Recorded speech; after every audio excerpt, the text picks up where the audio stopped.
Hey everyone, Digital David here. Today in this video, I'm going to be checking out the MWE Gold V2 1250 fully modular power supply. Cooler Master did send me the sample, but any opinion expressed in this video is strictly my own.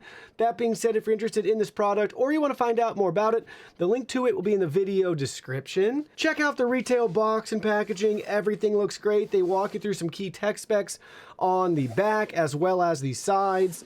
You'll see we have some helpful charts and diagrams right there. You'll also see on this side we have our 10-year warranty, 100% Japanese capacitors, 80+ gold certification, and our little STCM icon. Basically, the fan will remain inactive until it has reached a core temperature. Then it will deliver silent operation for you. Now let's go ahead, let's open this up and look at the contents. Here are all the contents. First up, we have our product literature consisting of our cable installation instructions.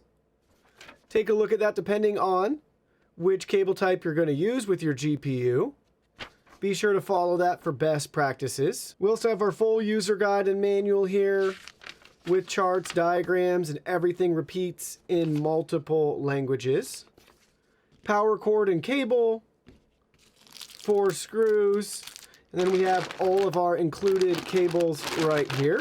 The nice rundown with that sticker showing us everything that's inside.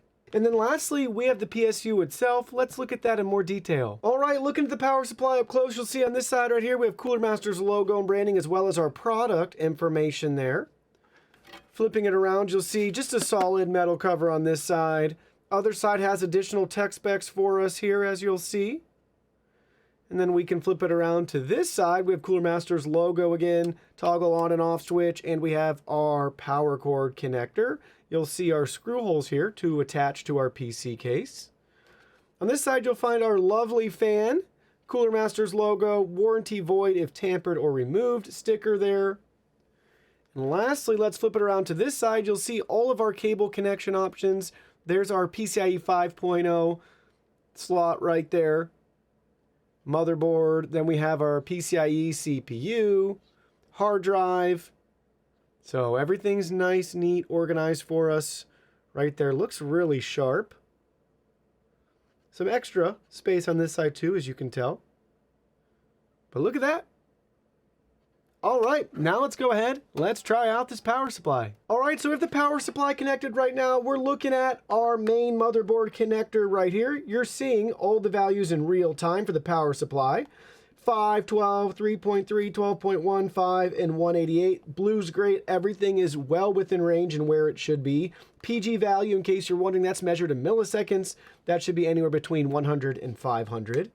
All right, let's move along here. Let's try out our next value up on the power supply. Our PCI right there, you're seeing right at 12. That's great.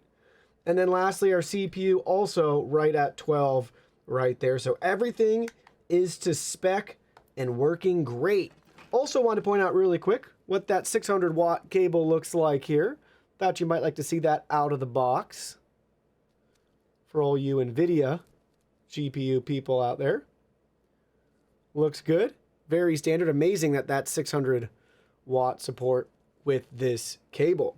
Now let's go ahead, let's get this thing installed. All right, the power supply has been installed. Let's look at our connection options here. First up, you'll see we have our GPU PCIe cable running through from the power supply.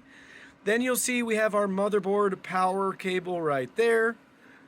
And then up in that corner, you'll see our 2 CPU power cables. And on the back, you'll see our wall power coming in with our toggle on and off switch and the unit fastened in with the 4 included screws. All right, now we're stressing out the power supply. We're benching both the CPU and the GPU at 100% utilization.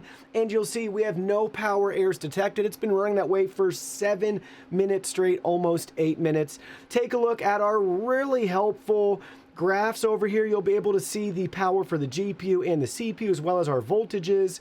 Everything's been very, very steady. And feel free to look at the chart. We're using the AMD Ryzen 7 7700X. Feel free to pause if there's anything you want to look at value-wise. You'll see the min, the average, and the maximum value that we've got during our test so far. And if you're wondering about the GPU, we're using an RTX 3050, same thing, feel free to pause, but take a look at what we're working with for this test. No issues at all though, very reliable, things are working great.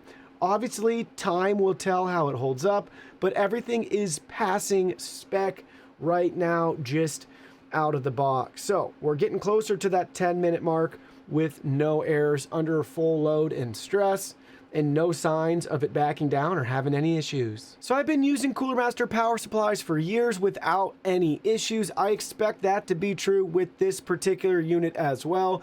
Basically, in a nutshell, what you need to look for is what is going to be the combined wattage of your build. Maybe you already have one built, right? Make sure that you get plenty of headroom with your unit.